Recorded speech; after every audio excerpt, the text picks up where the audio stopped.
Hey everybody, this is Retrokid Reviews on the Discord call with Agents of R.I.F.F themselves, Adek and Xyzer. Oh, Ixia, sorry. Good morning, good afternoon, good evening. Just so whenever your time, you just so happen to watch this recording. Yes. We're gonna be doing our good morning, come on in. Yeah.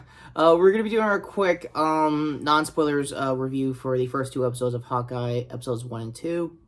Mainly because one of us hasn't seen it yet, and Red Rob isn't in yet, and normally he is a huge Disney fan, so I just want to start off at the top.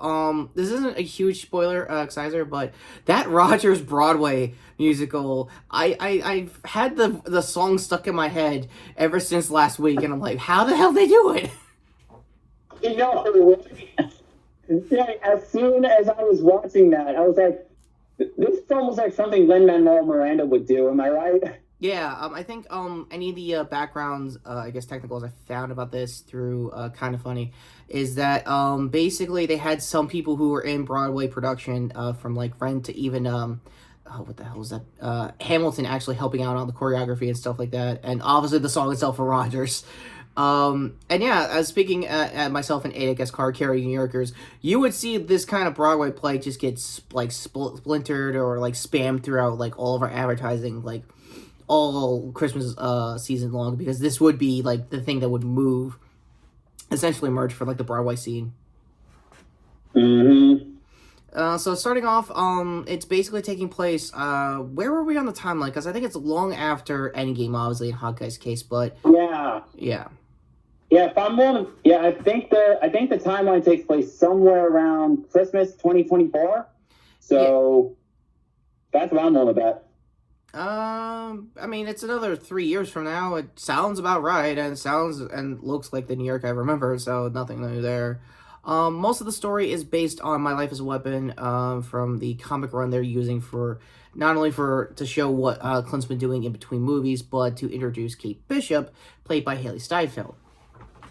Yeah, and just to get it out of the way right now, I think Haley Steinfeld pulled it off very well when she was playing Kate Bishop. Yeah, definitely. And I guess that's a weird thing that a lot of gossip channels and magazines are finding out, is that she's also a singer also sometimes when she's not acting.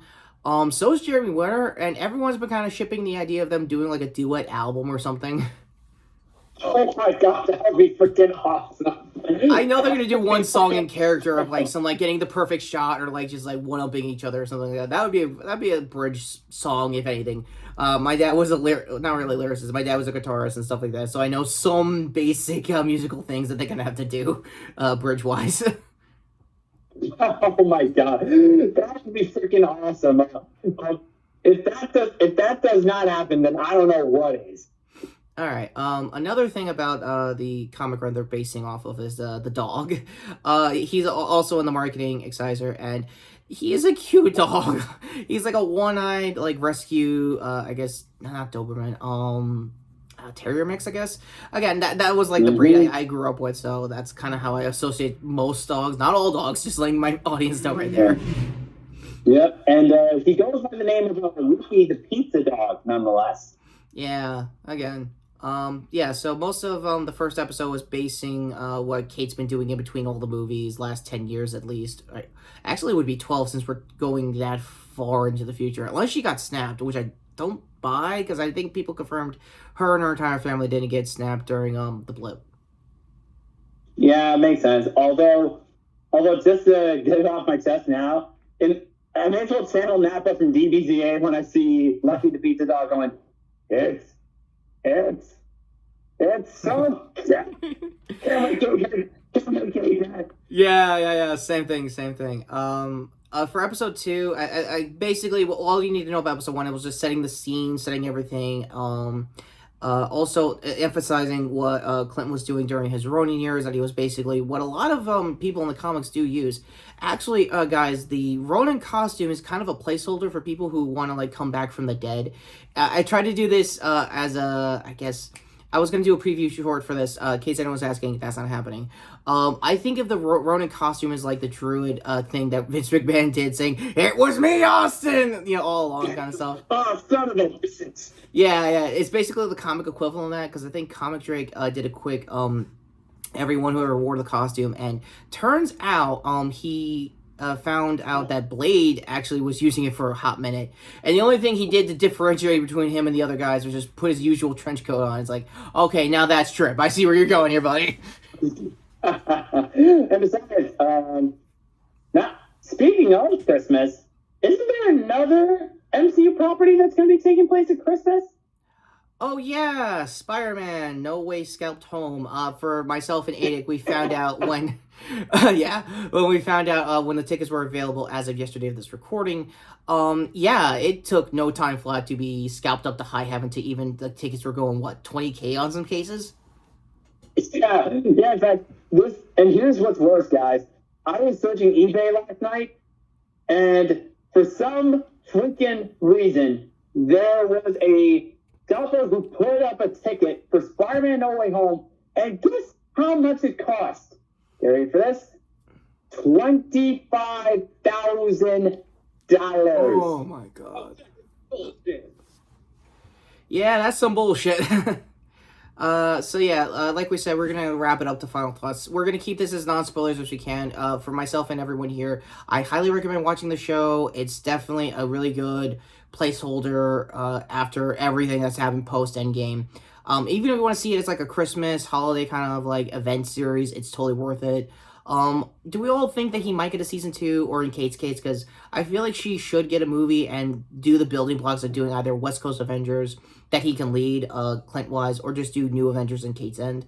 Can we all just agree there, or no? Although given the fact that Marvel Studios is possibly setting up the Young Avengers in the MCU, I mean, it could be possible. It could be possible. Yeah, but they never really confirmed or anything. I'm betting when this season ends, they'll probably drop those kinds of hints, or Kevin will have like another investor day explain the situation, because everything they announced that I never really got around to most of the announcements on Disney Plus Day. The two that I actually liked that I think I talked to you about before this recording was the Spider-Man freshman year. That was actually really good. I think that's a good idea. Because we never really figured out which is which. And also, as a Queens guy, I actually lived, I'm not kidding here, ex-guys, are like 3 blocks from the high school they used in Homecoming. Like, I'm not, it was like, it used to be like my zone school stuff. I think I might have mentioned it in my channel for like a bunch of times. Yeah. And also, speaking of Spider-Man, just wanted to get it out of the way now, but it's been official, folks, courtesy of Amy Pascal, one of the head honchos over at Sony. It's official, folks. We're getting another Spider-Man trilogy in the MCU. Oh my god, here we go. Well, I think we also talked about some of this, also.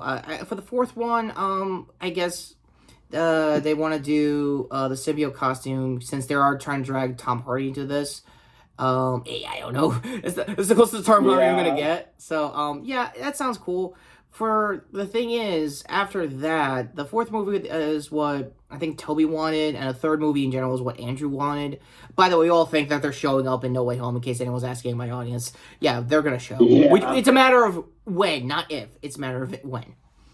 Yeah, definitely. The Blender be Carnage finally? I reviewed At it. this point, who knows, Exia? Yeah. Alright, anyway. Although it does make sense for the new trilogy, because considering that the first trilogy that we're watching right now takes place in Peter Parker's high school years, it would make sense for the next trilogy to go for Spidey's college years. Yeah, definitely. And I think myself and me, who cosplays as the real North Skull Spider, who's now Spider-Man Beyond in the comics, I kind of want to see the Clone Saga. I know it's a reach even when Andrew was the character, because I think that was their plan for his third movie and fourth movie. and whatever Dane DeHaan's backup for that Metallica DVD I told you about was in the description. I think I said this one too many times on my channel also, but on the back of like the Never album that was coming out at the time, because they just re-released it on Netflix, where I first saw it, and apparently they were overconfident that series was going to stay a couple more movies. Yeah, no. Oh my god. Yeah, Metallica was known for two things, being assholes about copyright and being so in touch with the Spider-Man universe. Yeah.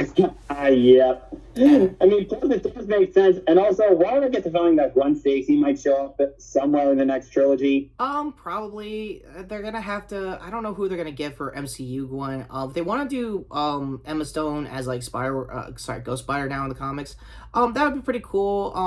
I don't know if they're gonna get another, because technically he never had a Gwen in Tom's universe, and I think it Toby's as well, because I think there was a Scream It Ran It meme of like Andrew going to both these universes like, oh, your Gwens are still alive, I have a chance. yeah. Oh my god. About Netflix series for actually being light. Yeah, true. Oh, actually, Sizer, I just did a review for the live action series for Cowboy Bebop. Long story short, I think it was fine. Again, go to my review. I've talked more about it. I kind of was a little salty. I think I tried to explain that to you, AJ. Sorry, Adic, that I was a little more salty about it. Most of the people reviewing it, not really. I didn't at all bump my score up because Angry Joe put it out of 4 and said, no, I didn't do that. Oh, wow. All right, I think we're rambling more than...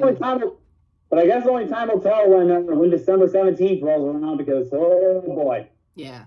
Overall, it's a non-spoilers review, so we're not going to do final scores till the season is fully finished. So in case you guys want to come back for the back half of the season, let me know off screen. So with that all being said, I'm Retrokid Reviews. This was AEG. This was Xizer. Where can we see you guys? I'll link their social medias down below. Oh, Facebook. All right. I'll link those socials down below. So, end card's coming up to my, as previously mentioned, Cowboy Bebop review. Shorts playlist here. Gear as usual to sub the channel down below. Notifications. And apparently, YouTube just doesn't want the dislike button anymore. So, like this video regardless if you think that's dumb, whatever. Take care, guys.